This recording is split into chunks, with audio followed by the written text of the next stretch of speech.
Hello students, I hope all of you are doing well. So today I am going to discuss about the digestion of food. So food कैसे digest होता है उसको हम लोग आज देख लें. सो हम लोग को पता है कि हम लोग कोई भी खाना जब खाते हैं वो कहाँ से खाते हैं, मुंह से खाते हैं.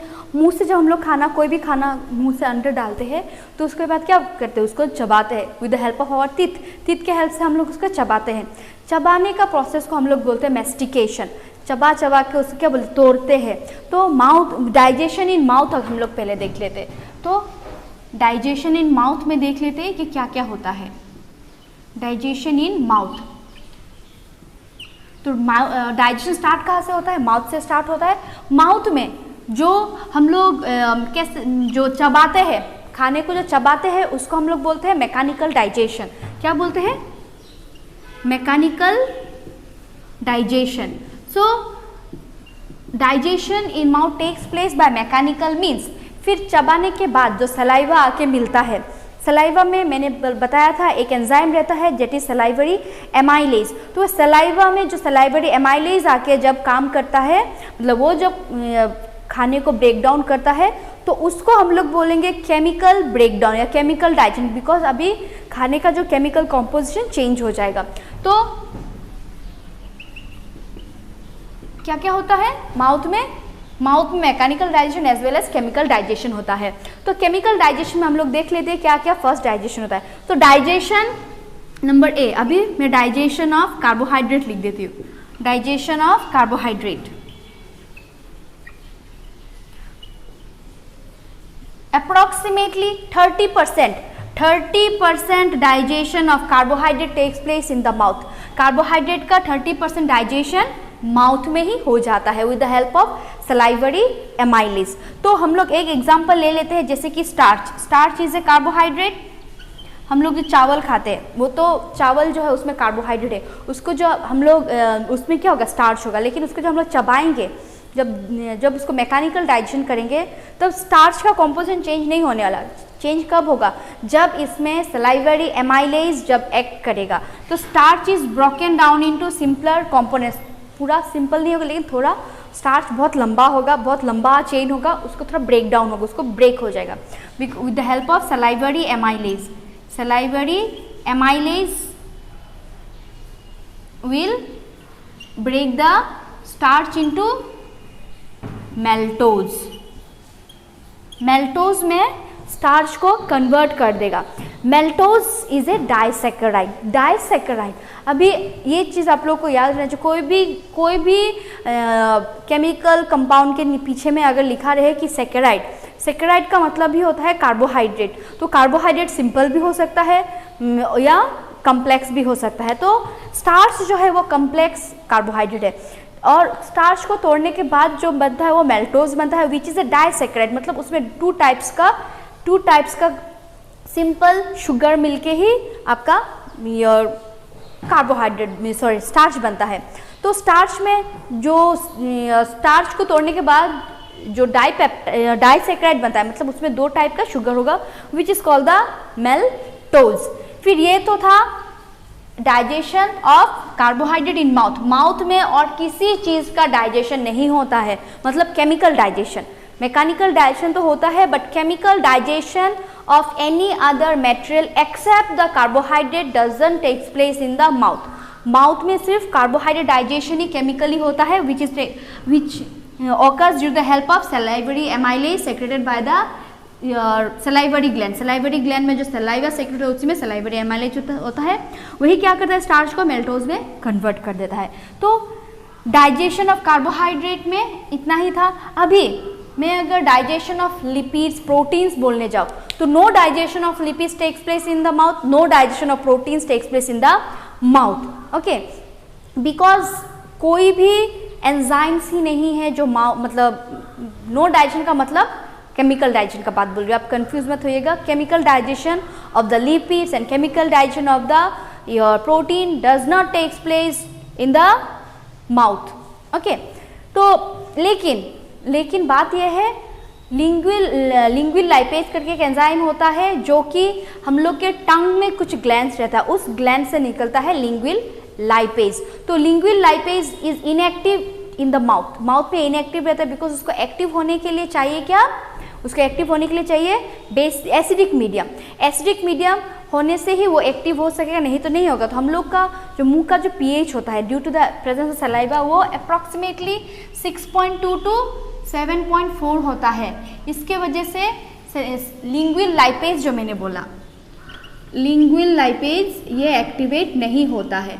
ओके, तो हम लोगों ने जब मैकेनिकल और केमिकल डाइजेशन किया of the food in the mouth, तब हम लोग का जो चबाने के बाद जो खाना बनता है जो सलाइवा से मिक्स हो जाता है, थोड़ा स्लिपरी बनता है, उस खाने को हम लोग क्या बोलते हैं? बोलस। क्या बोलेंगे? बोलस। अभी हम लोग जब भी खाने को चबाएंगे तो वो बोलस बन जाएगा। ओके, एंड बोलस को हम लोग स्वॉलो करेंगे which pass through the pharynx then oesophagus. तो फिर वो पेरिस्टल्टिक मूवमेंट से जाएगा कहाँ पे? स्टमक में। स्टमक में जाने से पहले आप लोगों को याद होगा कि स्टमक के एंट्री साइड में एक स्पिंस्टर है जो कि हम लोग कार्डियक स्पिंस्टर भी बोल सकते हैं या लोअर इसोफेजियल स्पिंस्टर भी बोल सकते हैं। वो स्पिंस्टर ओपन होगा तभी खाना क्या होगा? उस खाने को अभी हम लोग बोलेंगे bolus. Bolus enter the stomach, तो बोलस कहाँ जाएगा? स्टमक में जाएगा। तो अगर मैं ये इसोफेगस ड्रॉ करती हूँ and this is the stomach, तो यहाँ से चबाने के बाद जो खाना जाएगा उसको हम लोग क्या बोलेंगे? बोलस बोलेंगे। This is the bolus. वो एंटर करेगा स्टमक में। कहाँ पे एंटर करेगा? वो स्टमक में एंटर करेगा।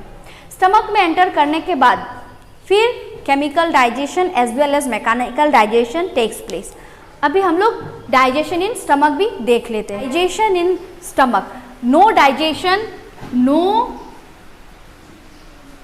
Digestion of your carbohydrate.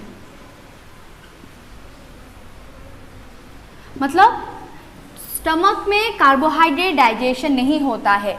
मतलब मैं कभी जब भी बोलूँगी डाइजेशन नहीं होता है, आप लोग फर्स्ट समझिएगा केमिकल डाइजेशन का बात बोल रही हूँ मैं। So in the stomach no chemical digestion of carbohydrate takes place because stomach में कोई ऐसा एंजाइम ही नहीं है जो कि कार्बोहाइड्रेट को डाइजेस्ट कर सके।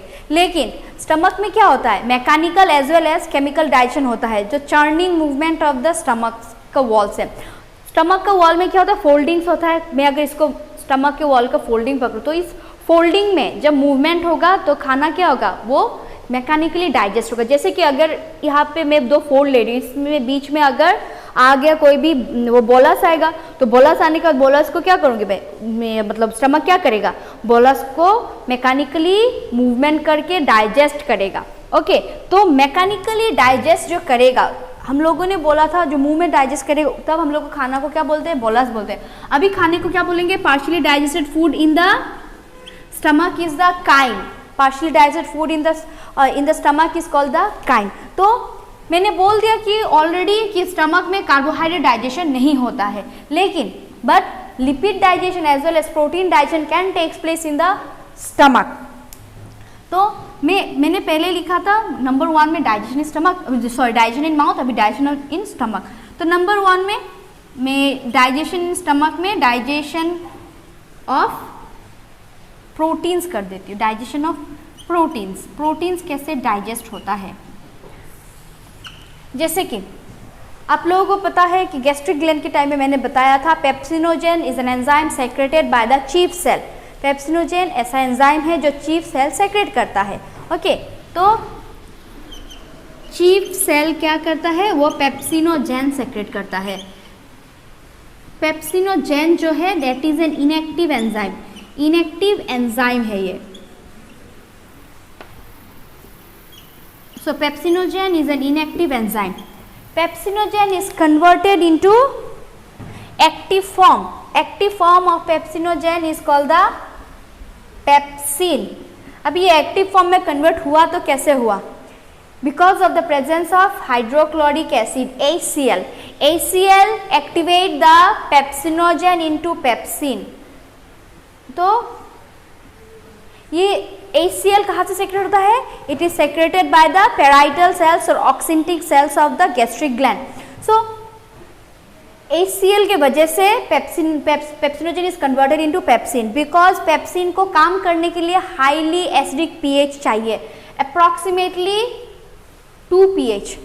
अप्रॉक्सीमेटली कितना pH चाहिए? pH of 2। ओके तो इसके वजह से हाईली एसिडिक पीएच होने से ही पेप्सिनोजन एक्टिवेटेड होगा, जो कि उसको स्टमक में मिलेगा highly acidic pH because of the presence of HCl। अब ये पेप्सिन एक्टिवेट होने से क्या होगा, मैंने बताया था पहले कि pepsin is an enzyme which digest protein और it is a proteolytic enzyme. तो ये पेप्सिन क्या करेगा, ये प्रोटीन को डाइजेस्ट करेगा। ओके तो मैं यहाँ पे अगर प्रोटीन लिखूँ तो proteins are digested into proteoses, means proteins को फिर से हम लोगों ने और तोड़ दिया। प्रोटीन्स को डाइजेस्ट करके फर्स्ट क्या बनेगा, प्रोटियोजेस बनेगा, फिर पेप्टोन्स भी बन सकता है, प्रोटियोजेस एंड पेप्टोन्स। आप लोगों को इसका केमिकल स्ट्रक्चर अभी जानने का जरूरत नहीं है, आप लोगों को प्रोटीन्स का स्ट्रक्चर, कार्बोहाइड्रेट का स्ट्रक्चर वो बायोमोलिक्यूल्स में पता चल ही जाएगा, अभी सिर्फ आप लोगों को नाम जानना है। Okay so proteins is converted into proteoses and peptones in presence of an enzyme pepsin. Pepsin के प्रेजेंस में ये proteins is converted into proteoses and peptones. Okay लेकिन अभी भी प्रोटीन का अभी भी डाइजेशन बाकी है। ओके यहाँ पे डाइजेशन खत्म नहीं हुआ, मैं स्टेप बाय स्टेप दिखा के जा रही हूँ कहाँ पे क्या क्या डाइजेशन हो रहा है। तो this is the digestion of proteins in the stomach. अभी देख लेते हैं डाइजेशन ऑफ लिपिड्स। अभी क्या, डाइजेशन ऑफ लिपिड्स। लिपिड्स को हम लोग फैट्स भी बोलते हैं। हम लोग जो ऑयल, घी, बटर ये सब खाते हैं, those are the fat and fat in science it is called as, fats को हम लोग ट्राइग्लिसराइड्स भी बोल सकते हैं। ट्राइग्लिसराइड्स का मतलब ही, ट्राइग्लिसराइड्स और फैट्स का मतलब सेम ही होता है। अब फैट जो है वो अगर स्टमक में बोलूँ, ओके स्टमक का बात बोल रही हूँ, तो fat can be converted into, अभी फैट कन्वर्ट करने के लिए हम लोग को क्या चाहिए, लाइपेजेस, लिपिड डाइजेस्टिंग एंजाइम चाहिए। तो लाइपेजेस एक तो मैंने बताया था कि माउथ से सेक्रेट होता है लिंगुअल लाइपेज, एंड और एक लाइपेज सेक्रेट होता है gastric lipase, gastric lipase and lingual lipase. Lingual lipase जो है ये दोनों मिलके फैट डाइजेशन कराते हैं। ये क्या करते हैं, फैट डाइजेशन कराते हैं इन the stomach. Okay so because ये दोनों गैस्ट्रिक, ये गैस्ट्रिक एंजाइम है, ये माउथ से आया वाला एंजाइम है, लेकिन दोनों एक्टिवेटेड होंगे स्टमक के एनवायरनमेंट में, मीन्स एसिडिक एनवायरनमेंट में। So fats is converted into, यहाँ पे लिख देती हूँ, is converted into fatty acid and monosaccharide. क्या, fatty acids plus monosaccharide, sorry monoglyceride. Fat is converted into fatty acids and monoglyceride. अगर मैंने पहले बताया था कि अगर सेकेराइड करके होगा तो आप लोगों को पता होना कि कार्बोहाइड्रेट, अगर ग्लिसराइड होगा, सेकेराइड होने से वो कार्बोहाइड्रेट होगा, लेकिन अगर ग्लिसराइड होगा तो वो क्या होगा, वो it is related to fat. तो fat is digested into fatty acid and glycerides in the presence of gastric lipase and lingual lipase। तो यहाँ पे स्टमक में डाइजेशन हो जाता है, उसके बाद और किसी चीज़ का डाइजेशन नहीं होगा। Carbohydrate digestion doesn't takes place in the stomach, mouth में होता है और स्मॉल इंटेस्टाइन में होता है। एंड अभी हम लोग देख लेते हैं कि digestion in small intestine. Digestion in small intestine, maximum digestion takes place in the small intestine. हर चीज़ का डाइजेशन स्मॉल इंटेस्टाइन में होगा ही होगा, चाहे वो कार्बोहाइड्रेट हो, लिपिड हो, प्रोटीन हो, कुछ भी हो, उसका डाइजेशन स्मॉल इंटेस्टाइन में होता ही है। जैसे कि बिकॉज स्मॉल इंटेस्टाइन में हम लोग का क्या आता है, पैनक्रिएटिक जूस, जो कि सेक्रेट होता है पेनक्रियास से। पेनक्रिएटिक जूस में बहुत सारा एंजाइम्स होता है। ओके इसमें बाइकार्बोनेट भी होता है, लेकिन हम लोग अभी एंजाइम्स में फोकस करें बिकॉज वो एंजाइम्स के लिए इंपॉर्टेंस है। तो पेनक्रिएटिक जूस में जो एंजाइम्स होता है वो है ट्रिप्सिनोजेन, काइमोट्रिप्सिनोजेन, प्रोकार्बोक्सीपेप्टिडेज,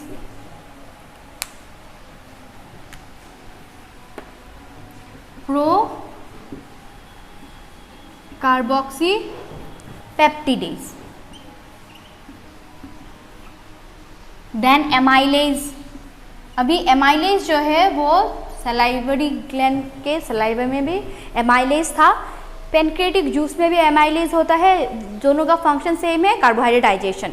ओके, देन इसमें होता है न्यूक्लियेजेस भी होता है। Nucleus digest the nucleic acid, मतलब डीएनए आरएनए। सो ट्रिप्सिनोजेन, काइमोट्रिप्सिनोजेन, प्रोकार्बोक्सी पेप्टिडेज। ओके, ये सब क्या करते हैं? ये सब प्रोटीन डाइजेशन करते हैं। This amylase digest the carbohydrate, nuclease digest the DNA and RNA. Okay, so हम लोग अभी देख लेंगे कि पेनक्रिएटिक जूस में ये सब एंजाइम मैंने बोल दिया। फिर अभी इंटेस्टाइनल जूस जो है, इंटेस्टाइनल जूस में भी कुछ एंजाइम्स होते हैं, बाइकार्बोनेट्स, इनऑर्गेनिक, वाटर, वो सब तो रहेंगे। एंजाइम्स में क्या क्या होता है? Your enterokinase, dipeptidase, disaccharidases. Okay, ये सब होता है इंटेस्टाइनल जूस में। तो हम लोग अभी देख लेंगे कि कैसे क्या डाइजेशन होता है। और हाँ, बाइल तो रह गया। बाइल में होता है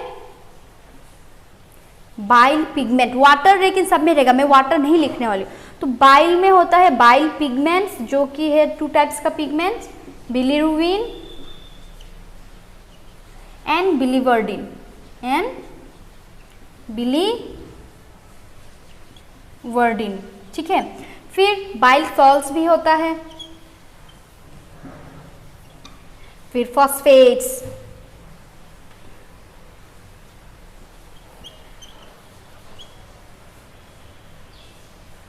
कोलेस्ट्रॉल, फॉस्फेटेज, वो सब भी होता है, लेकिन वाटर तो सब में ही रहेगा।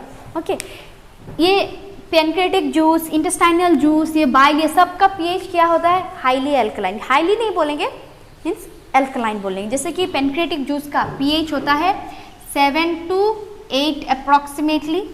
देन इंटेस्टाइनल जूस का होता है 7.1 to 9। देन बाइल का होता है योर 7 to 8.6 जैसा।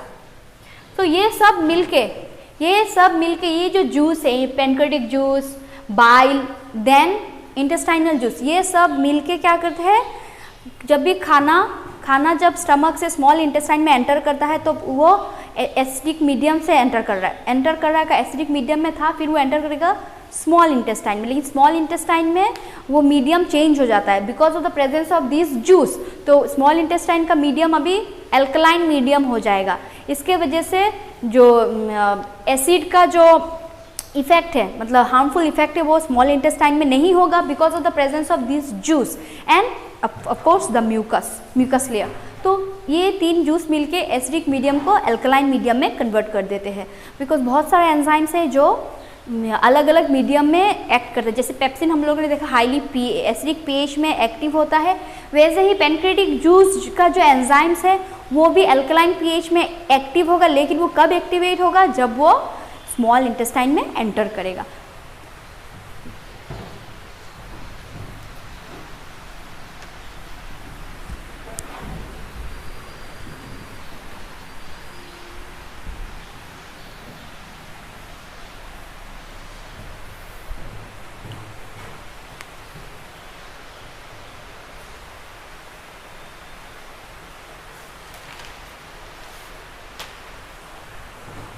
तो स्मॉल इंटेस्टाइन का मैंने जूसेस सब देख लिया। अभी हम लोग देख लेते हैं number A, digestion of carbohydrate. Carbohydrate को हम लोग बायोलॉजिकल टर्म में सैकेराइड्स, पॉलीसैकेराइड भी बोल सकते हैं। तो मैंने बताया था कि माउथ में 30% डाइजेशन ऑफ कार्बोहाइड्रेट हो जाता है, लेकिन कोई ऐसा हो सकता है कि ना भी हो सके। अगर ना हो तो उसका डाइजेशन स्मॉल इंटेस्टाइन में कन्फर्म होगा। जैसे कि कब होगा? Because of the presence of enzymes. तो digestion of carbohydrate that is polysaccharide takes place in the small intestine. Small intestine में होगा इन प्रेजेंस ऑफ एमाइलेज। अभी हम लोग सिर्फ एमाइलेज लिखेंगे। पहले हम लोगों ने स्टार्च भी एक तरह का पॉलीसेकेराइड था जिसको हम लोगों ने सेलिवरी एमाइलेज लिख के बोला था कि वो कन्वर्ट होता है बिकॉज सेलाइवरी ग्लैंड से प्रोड्यूस होता है। लेकिन this amylase is present in the pancreatic juice. Pancreatic juice का जो एंजाइम है दैट इज वो enzyme, one of the enzyme is the amylase. This amylase convert the polysaccharide into disaccharide. उसको थोड़ा और छोटा में तोड़ देता है, मतलब एक लंबा प्रोटीन पॉलीसेकेराइड का चेन उसको तोड़ देता है बीच में से, तो उसको बोलते हैं हम लोग, अगर पॉलीसेकेराइड को फर्स्ट तोड़ेंगे तो बनेगा क्या, डाइसेकेराइड्स। डाइसेकेराइड्स बहुत तरह का होता है, जैसे कि मेल्टोज होता है डाइसेकेराइड, देन सुक्रोज भी होता है डाइसेकेराइड, एंड फ्रुक्टोज भी होता है not fructose, your lactose. So disaccharide, maltose, sucrose, lactose, these are the disaccharide. लेकिन अभी जो ये डाइसेकेराइड डाइजेशन होगा उसके लिए हम लोगों को किसका एंजाइम चाहिए, enzyme of the small intestinal juice. तो इंटेस्टाइनल जूस में मैंने बताया था कि एंजाइम एक होता है जो कि है डाइसेकेराइडेजेस। तो डाइसेकेराइडेजेस में क्या क्या होता है, डाइसेकेराइडेजेस किस टाइप का होता है, एक होता है मेल्टेज, दूसरा है लैक्टेज, फिर होता है सुक्रेज। ओके, ये सब क्या है, these are the enzymes and these are the your substrate. मतलब इसमें एंजाइम्स, ये एंजाइम्स सब इसको, ये डाइसेकेराइड को तोड़ेगा। जैसे कि अभी हम लोग देख लेते हैं, अगर मैं डाइसेकेराइड यहाँ पे लिखने जाऊँ, क्या लिखेंगे, सपोज मेल्टोज लिख लेती हूँ, तो मेल्टोज जो है वो कन्वर्ट होगा किसमें, ग्लूकोज प्लस ग्लूकोज में। ओके, एंड ये किसके प्रेजेंस में कन्वर्ट होगा, in the presence of an enzyme, उसको हम लोग बोलेंगे मेल्टेज। मेल्टेज इज ए डाइसेकेराइडेज। फिर हम लोग पकड़ लेते हैं आपका लैक्टोज। तो लैक्टोज ये भी एक तरह का डाइसेकेराइड है जो कि कन्वर्ट होगा in presence of lactase into, lactase के प्रेजेंस में कन्वर्ट होगा ग्लूकोज प्लस गैलेक्टोज। अभी ये ग्लूकोज गैलेक्टोज ये जो है ये एब्जॉर्प्टिव फॉर्म में आ गया। अब ये डायरेक्टली अभी क्या एब्जॉर्ब किया जा सकता है, लेकिन मेल्टोज और लैक्टोज को एब्जॉर्ब किया नहीं जा सकता जब तक ये सब मोनोसेकेराइड, ये सब क्या है, ग्लूकोज गैलेक्टोज, ये सब क्या है, मोनोसेकेराइड्स है। जब तक पॉलीसेकेराइड मोनोसेकेराइड में ब्रेकडाउन नहीं होता है तब तक उसको हम लोग एब्जॉर्ब नहीं कर पाएंगे। फिर और एक मैं डाइसेकेराइड ले लेती हूँ, sucrose. Sucrose is converted into in presence of sucrase into glucose plus और फ्रुक्टोज। तो ये दोनों में कन्वर्ट हो जाता है क्या, सुक्रोज। लेकिन ये जो ये तीनों जो हुआ, ये जो रिएक्शन हुआ, ये सब एंजाइम्स किसका है, इंटेस्टाइनल जूस का एंजाइम है। इंटेस्टाइनल जूस का एंजाइम्स का और एक नाम क्या है, स्यूकस एंटेरिकस। स्यूकस एंटेरिकस। तो ये तो था कार्बोहाइड्रेट डाइजेशन, जिसमें क्या होता है, polysaccharide is digested into disaccharide presence of pancreatic amylase. फिर डाइसेकेराइड जैसे maltose is converted into glucose and glucose in presence of maltase. Lactose is converted into glucose and galactose in presence of lactase. Sucrose is converted into glucose and fructose in presence of sucrase. Okay, अभी देख लेते हैं digestion of polysaccharide your protein.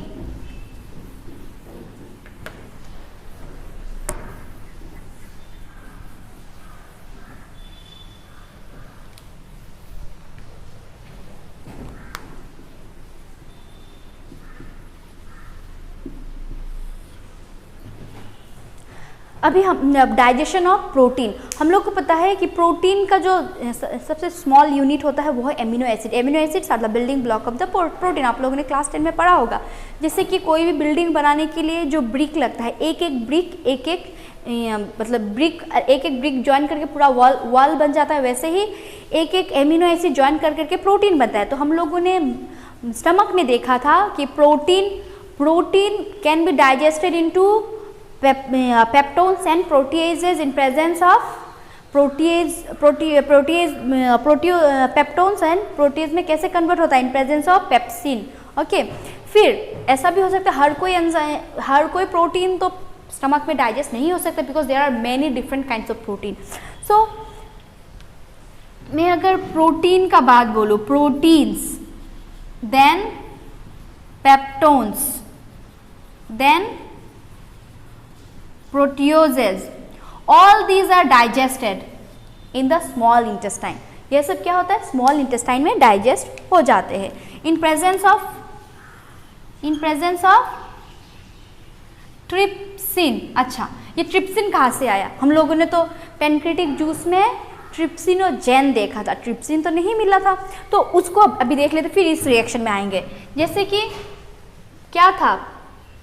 Trypsinogen था which is present in the pancreatic juice. ये inactive form में है। ये क्या है? इनएक्टिव फॉर्म में है। ये ट्रिप्सिन क्या करता है? ये ट्रिप्सिनोजेन इज इनएक्टिव। ये जब भी स्मॉल इंटेस्टाइन में आएगा तभी ये एक्टिवेट होगा in presence of alkaline pH as well as an enzyme. फिर और एक एंजाइम होगा जो कि इंटेस्टाइनल ग्लैंड ही सेक्रेट करेगा। उस एंजाइम को हम लोग बोलेंगे enterokinase. Enterokinase is an enzyme secreted by the small intestine. तो ये स्मॉल इंटेस्टाइन से जो एंजाइम एंटेरोकाइनेज निकला वो ट्रिप्सिनोजेन को कन्वर्ट कर देगा ट्रिप्सिन में। ओके, और ये ट्रिप्सिन क्या है? एक्टिव फॉर्म में। ये ट्रिप्सिन जब भी एक्टिवेटेड हो जाएगा, ये ट्रिप्सिन मतलब ट्रिप्सिनोजेन से ट्रिप्सिन में जब कन्वर्ट हो जाएगा, ट्रिप्सिन क्या करेगा? अलग अलग जो एंजाइम्स है वो लोग को भी एक्टिवेट कर देगा। जैसे कि ये हम लोग का कार्बोक्सी पेप्टी प्रो कार्बोक्सी, हम लोग को क्या मिला था? Pro carboxy peptidase. Pro carboxy peptidase होता है पेनक्रिएटिक जूस में। ये प्रो कार्बोक्सी पेप्टिडेज भी कन्वर्ट हो जाएगा इन प्रेजेंस ऑफ, अभी एंटेरोकाइनेज के प्रेजेंस में नहीं होगा। ये ट्रिप्सिन क्या करेगा? ये जब एक्टिवेट होगा दूसरे एंजाइम्स को भी ये एक्टिवेट कर देगा। So procarboxypeptidase in presence of trypsin is converted into carboxypeptidase. फिर ट्रिप्सिनोजेन भी है, तो काइमोट्रिप्सिनोजेन जो है, फिर chymotrypsinogen this is again converted into किसमें? काइमोट्रिप्सिन। ये कन्वर्ट होगा फिर से again in presence of trypsin. All these are, ये अल्टीमेटली क्या बना?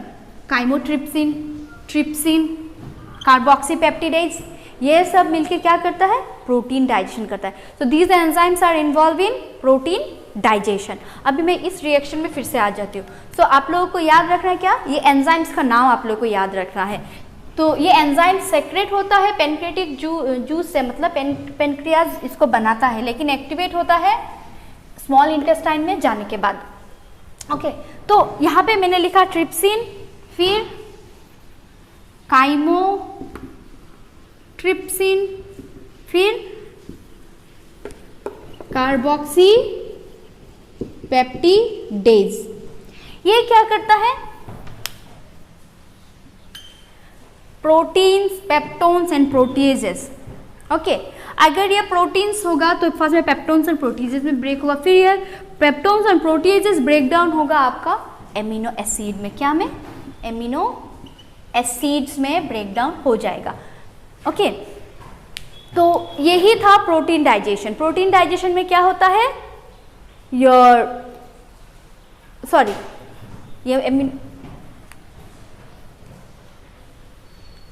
ओके, तो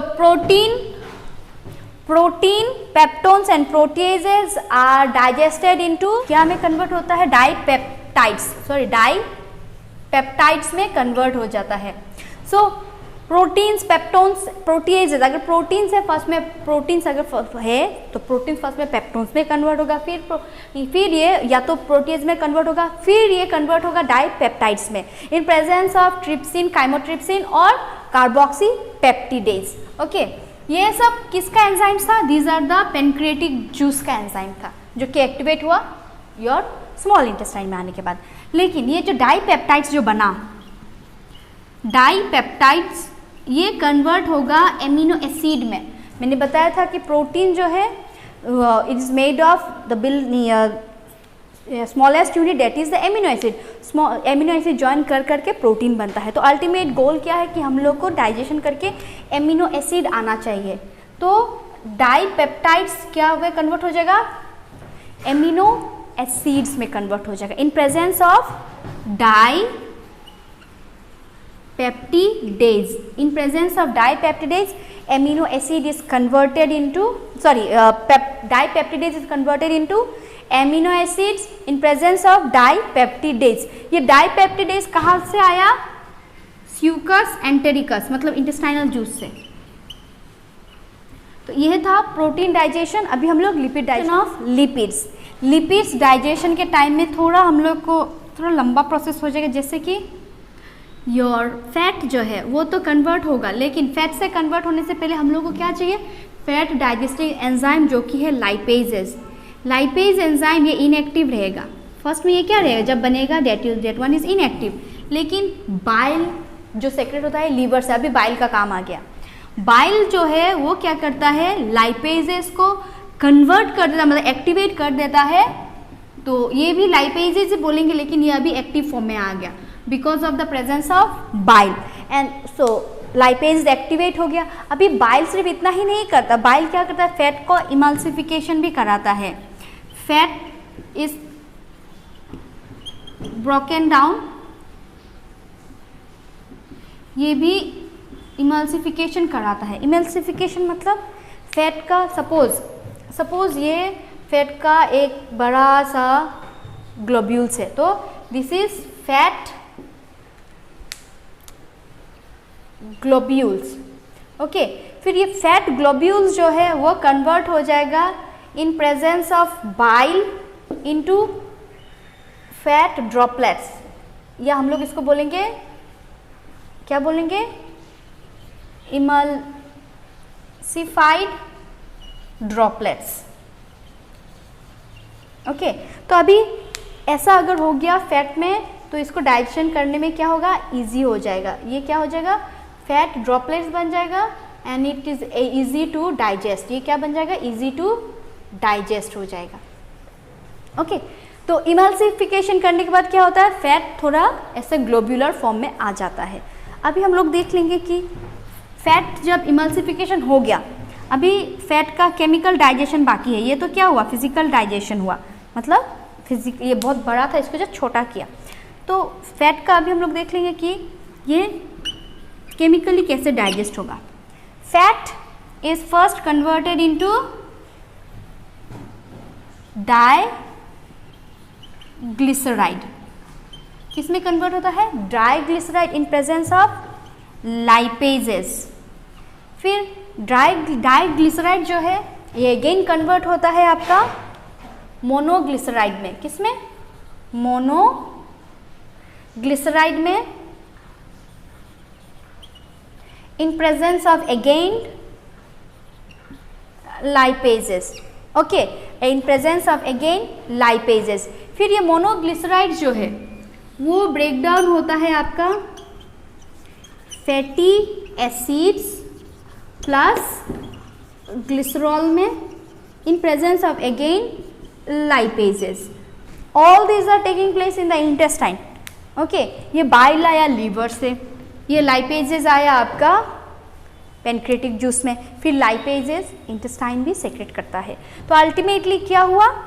fat is converted into mechanically digest होके इमल्सिफिकेशन होके, मतलब फैट ड्रॉपलेट्स बना, छोटा छोटा फैट का ड्रॉपलेट्स बना। फिर वो droplets is digested into diglyceride. First fat को हम लोग ट्राइग्लिसराइड भी बोलते हैं, वो मैंने पहले ही बता दिया था। फिर triglyceride is digested into triglyceride in presence of lipase. Again diglyceride is digested into monoglyceride in presence of lipase. फिर अगेन मोनोग्लिसराइड जो है वो कन्वर्ट हो जाता है फैटी एसिड और ग्लिसरॉल में in presence of lipase. Okay, तो ये था आपका लिपिड डाइजेशन. अभी देखेंगे हम लोग क्या, न्यूक्लिक एसिड डाइजेशन, मतलब डीएनए आरएनए कैसे डाइजेस्ट होता है. हम लोग क्या करते हैं, हम लोग कोई भी वेजिटेबल्स, कोई भी मीट खाने से, ओके, कोई भी नॉन वेज वेज खाने से क्या होता है, हम लोग तो सेल ही खा रहे हैं, किसी भी ऑर्गेनिज्म का सेल ही खा रहे हैं. उस सेल में क्या होगा, आरएनए होगा, डीएनए होगा. तो प्रोटीन्स को तो हम लोगों ने ब्रेक डाउन कर लिया, लेकिन डीएनए जो है न्यूक्लिक एसिड, उसको डाइजेस्ट करना इंपॉर्टेंट है. तो उसी न्यूक्लिक एसिड को डीएनए आरएनए को हम न्यूक्लिक एसिड्स को डीएनए आरएनए को हम लोग डाइजेस्ट करेंगे with the help of another enzyme, जो कि हम लोग अभी डिस्कस कर लेंगे. न्यूक्लिक एसिड में जो आपका nucleic acid is made of many nucleotides. Nucleotides is containing sugar plus nitrogenous base plus phosphate. Okay, और आपका जब ये न्यूक्लियोटाइड्स को मैं और तोड़ दूंगी तो न्यूक्लियोसाइड्स बनेगा. न्यूक्लियोसाइड्स में क्या होगा, only sugar and nitrogenous base. Sugar और नाइट्रोजनस बेस बन के होता है आपका न्यूक्लियोसाइड्स. तो ये और बहुत सारा, एक न्यूक्लिक एसिड बनने के लिए बहुत सारा न्यूक्लियोटाइड्स होता है. तो अगर मैं यहाँ पे न्यूक्लिक एसिड लिखती हूँ, nucleic acid that is your DNA और RNA. Nucleic acid in presence of nuclease. Nuclease is an enzyme present in the pancreatic juice. Pancreatic juice में न्यूक्लियस एंजाइम रहता है. This nuclease convert the your nucleic acid into nucleotides. Nucleotides में convert कर देता है. Okay, फिर ये nucleotides again convert होता है इन प्रेजेंस ऑफ न्यूक्लियोटाइडेज. ये nucleotidase is present in the succus entericus. ये कहाँ पे होता है, स्यूकस एंटेरिकस, मतलब इंटेस्टाइनल जूस में होता है न्यूक्लियोटाइडेज. फिर न्यूक्लियोटाइडेज क्या करता है, न्यूक्लियोटाइड्स को कन्वर्ट कर देता है न्यूक्लियोसाइड्स में. ओके, फिर न्यूक्लियोसाइड्स कन्वर्ट होता है आपका sugar plus nitrogenous base. Sugar plus nitrogenous base, तो ये कन्वर्ट होता है इन प्रेजेंस ऑफ न्यूक्लियोसाइडेज. ये भी किसका एंजाइम है, this is also the enzyme of the succus entericus.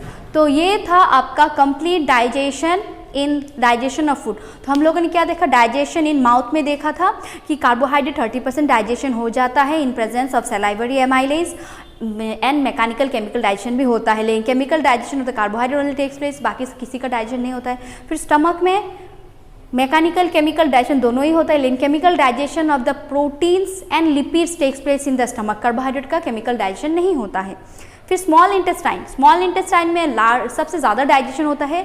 जैसे कि हम डाइजेशन ऑफ द कार्बोहाइड्रेट अगर पकड़ ले तो फर्स्ट कार्बोहाइड्रेट जो कि पॉलीसेकेराइड है वो कन्वर्ट हो जाता है आपका डाइसेकेराइड में इन प्रेजेंस ऑफ एमाइलेज. वो एंजाइम कहाँ पे होता है, पेनक्रिएटिक जूस में. Then disaccharide is converted into monosaccharides in presence of the enzymes जो कि इंटेस्टाइनल जूस में होता है. फिर आपका प्रोटीन्स जो है, protein is digested into ultimately amino acid. तो एमिनो एसिड बनने से पहले क्या बनेगा, डाइपेप्टाइड बनेगा. फिर आपका एमिनो एसिड बनता है in presence of chymotrypsin, trypsin, वो सब एंजाइम्स की वजह से. फिर फैट डाइजेशन के लिए हम लोग बाइल बहुत इंपॉर्टेंट है. बाइल लाइपेजेस को एक्टिवेट करता है. बाइल फैट को तोड़ के थोड़ा बहुत योर ग्लोबुलर फॉर्म में आता है. तो लाइपेजेस क्या करता है, एंजाइम एक्ट कर पाता है बाइल और फैट के ऊपर. तो फैट कन्वर्ट हो जाता है आपका फर्स्ट में योर डाइग्लिसराइड्स, फिर मोनोग्लिसराइड्स, फिर मोनोग्लिसराइड तोड़ के हो जाता है आपका फैटी एसिड एंड ग्लिसरॉल. फिर हम लोगों ने देखा कि न्यूक्लिक एसिड कैसे डाइजेशन होता है। न्यूक्लिक एसिड डाइजेशन होता है, first nucleic acid is converted into nucleotides in presence of nucleus enzyme, जो कि पैनक्रियाटिक जूस में होता है। फिर न्यूक्लियोटाइड्स जो है वो न्यूक्लियोसाइड्स में कन्वर्ट होता है in presence of nucleotidase enzyme में। फिर न्यूक्लियोसाइड्स जो है वो कन्वर्ट हो जाता है शुगर एंड फॉस्फेट में, sorry phosphate and sugar and nitrogenous base में। तो न्यूक्लियोसाइड्स कन्वर्ट हो जाता है शुगर एंड नाइट्रोजनस बेस में इन प्रेजेंस ऑफ न्यूक्लियोसाइडेज। तो यही था कंप्लीट डाइजेशन ऑफ फूड। एक बात आप लोगों को याद होना चाहिए कि लार्ज इंटेस्टाइन में किसी टाइप का डाइजेशन हम लोग नहीं करते हैं, लेकिन लार्ज इंटेस्टाइन में जो सीकम पार्ट है उसमें कुछ सिम्बायोटिक बैक्टीरिया रहते हैं, वो लोग हम लोग को हेल्प करते हैं सेल्यूलोज डाइजेशन में। ओके, और हम लोग जो वेजिटेबल्स खाते हैं उसमें सेल्यूलोज होता है, तो वो सेल्यूलोज हम लोग डाइजेस्ट नहीं कर पाते। That one is digested by the bacteria, symbiotic bacteria present in the large intestine. तो हम लोग एक्चुअली डाइजेशन नहीं कर रहे हो, तो बैक्टीरिया कर रहा है, इसलिए हम लोग बोलते हैं कि लार्ज इंटेस्टाइन में कुछ भी